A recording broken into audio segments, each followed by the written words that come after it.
This is kind of hard to complain about.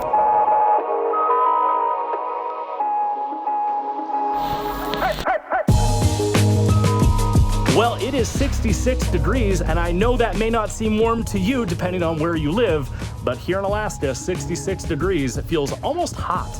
Today, we are taking the helicopter out. I'm gonna go pick up my buddy Josh, and we're gonna go out and do a little bit of paddleboarding. Now, where we're gonna go, well, that's uniquely Alaskan. You can't do what we're gonna do pretty much anywhere else but here. So let's climb into the air-conditioned, I know, helicopter and go cruise out to pick up Josh and then out to go do some paddleboarding. Join on the adventure. Let's get going.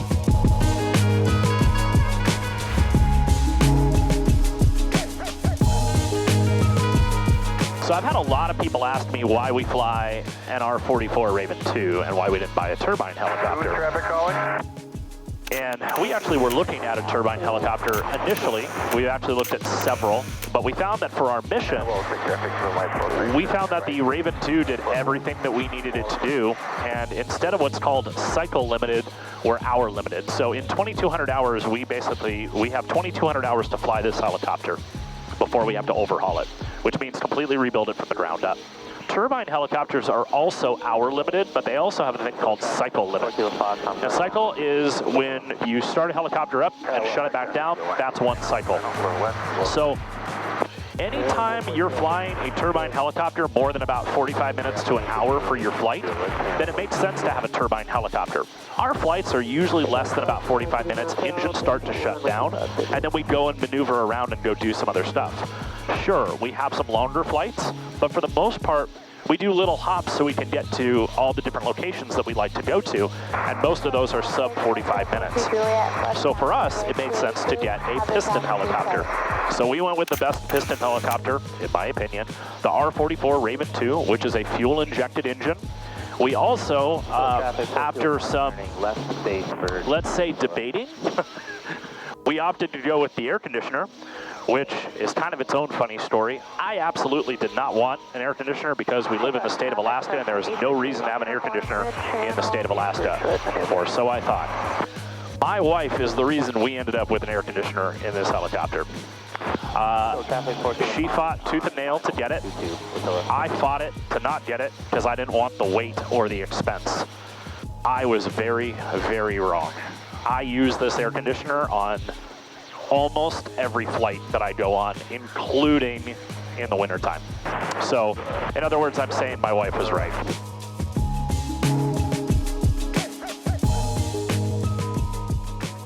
So we're picking my buddy up on his airstrip out here, and so it's kind of a tighter approach. So you kind of got to have your head on a swivel, and it's within about 4 miles of Wasilla Airport, which is always busy.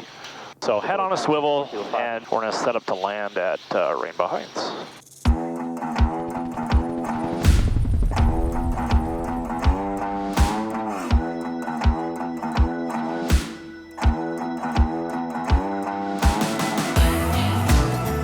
All right, so game plan for today, we're going to go out, we're going to drop low into Connect, and then I just need your help watching for people because I know it's going to be just a zoo. I was waking up this morning, waking up before it's getting 9. Kinda heavy on my shoulders, tracking down some moments back in time. And then I want to go past the toe of the Connect, and I want to go on the backside of Dry Lake, George up there, and there's a spot where I'm thinking about doing a picnic tomorrow anyways. But it looked pretty good to also paddle out of.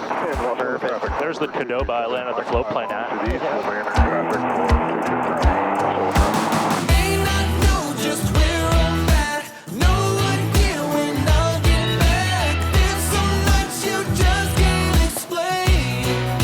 We're ripping today. There's not a breath of wind out here. Yeah, it is a gorgeous day. Yeah. How it ends up where it began, and I'll do it again. I want to see what it looks like on this other shoreline over here, because we know people can get to this one. I want to go where people can't get to.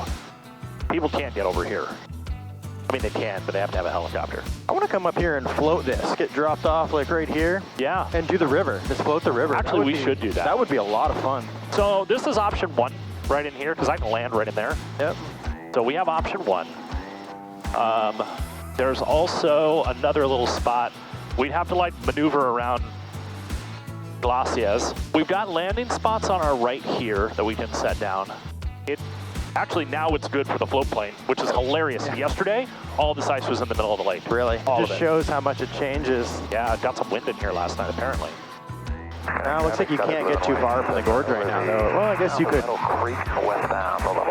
I'm thinking... Pick your paddleboard up, put it over, keep going. Well, I'm thinking about setting down in the middle up here.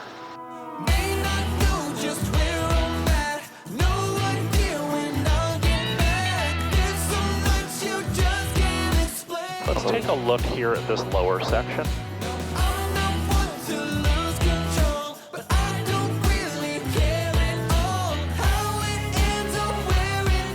Looks pretty rocky. I've seen people do this, and I've seen people out here. I just don't know where they set down. This would be doable. Let's just see how this feels. Right now, your back skid is on a big rock, so you're going to lean forward. Thank you. Yep. That actually helps. If you go right there, you're good. On right here? On this side, yep.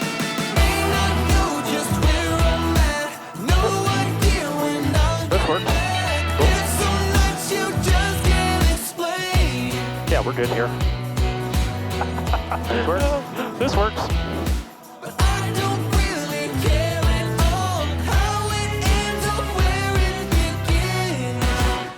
Do it again. All right, so we just got the boards inflated, which was kind of a workout within itself.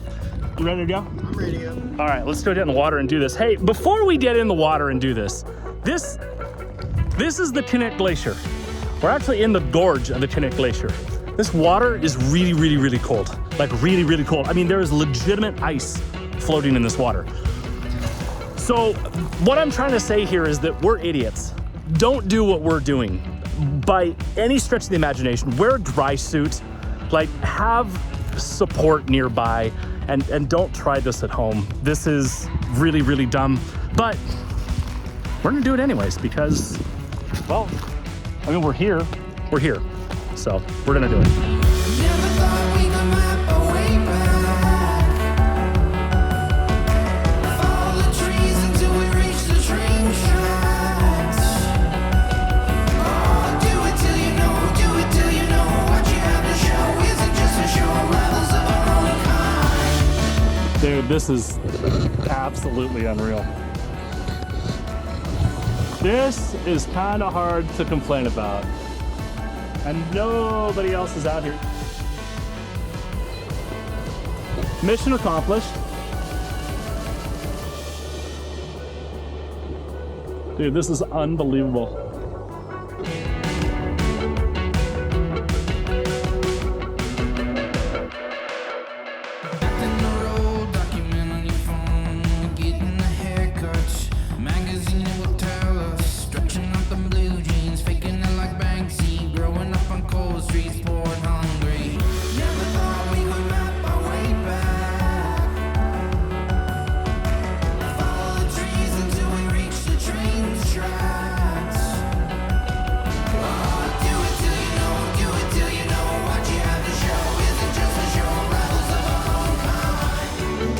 What do you think?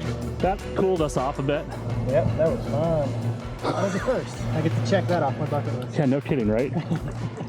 I know I briefly did it one time a couple of years ago, but we didn't use the helicopter and we really didn't, like you didn't get out and do anything, did you? No.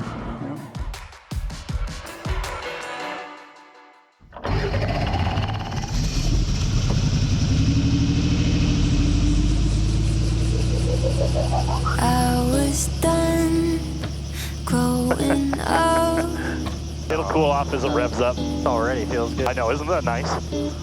I hate saying that Aurora was right, but man. George for a mud trip at 3,000 climbing. Oh, he's way up there. All right, everything in the green, no warning lights. Starting to pick up. Had enough of chasing down the sun, but suddenly I can see everything. Oh, some fun while we're in here. Evergreen. I won't pretend I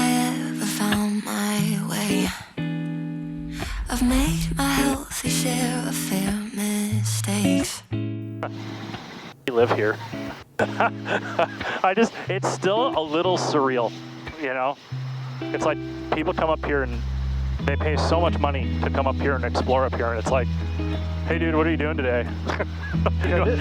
Want to just go out to the backyard? In this glacier in particular, like it's So accessible. it's so accessible and it's so large. Yeah. It's huge. Like just the vastness of the toe of the glacier. I was done growing up, had enough of chasing down the sun, but suddenly I can see everything evergreen. I'd probably been in a helicopter once, maybe twice before you got this. The first time I took you in this, I could visibly see how nervous you were. Which is hilarious because you're not nervous in any aircraft. Strangely unnatural. Yeah, it really is.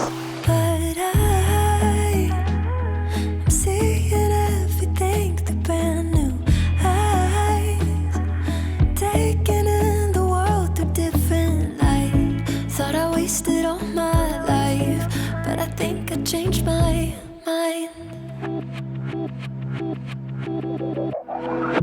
I was done growing up, had enough of chasing down the sun, but suddenly I can see everything evergreen. All right, there's the green roof. I always go after the control tower here, and then I come to the left and see the green. Yep. Well, thanks for going with me, man. I appreciate it. That was a heck of a lot of fun. We need to be doing more of that. I had been looking forward to that one. Me too. That's one I've been eyeing for a while.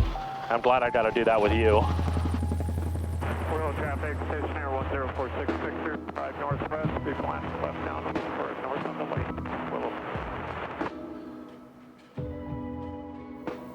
Alrighty guys, thanks again for joining in on yet another adventure. Dude, it is 72 degrees out right now.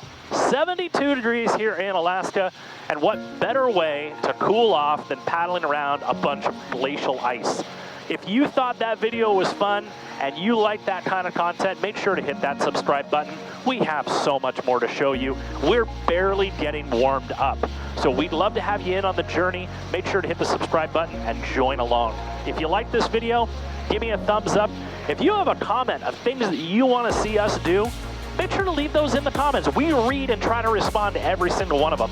So if you have something that you want to see us do, make sure to drop us a comment and we'll see if we can make it happen. We got helicopter fishing coming up. We've got taking the bush plane, which you really haven't even seen that much of. We're going to take that down and do some salmon fishing on the west side of Cook Inlet. We have so many more things that we want to show you, and we can't wait to have you along. Until the next one, stay safe, fly safe, and we'll see you soon.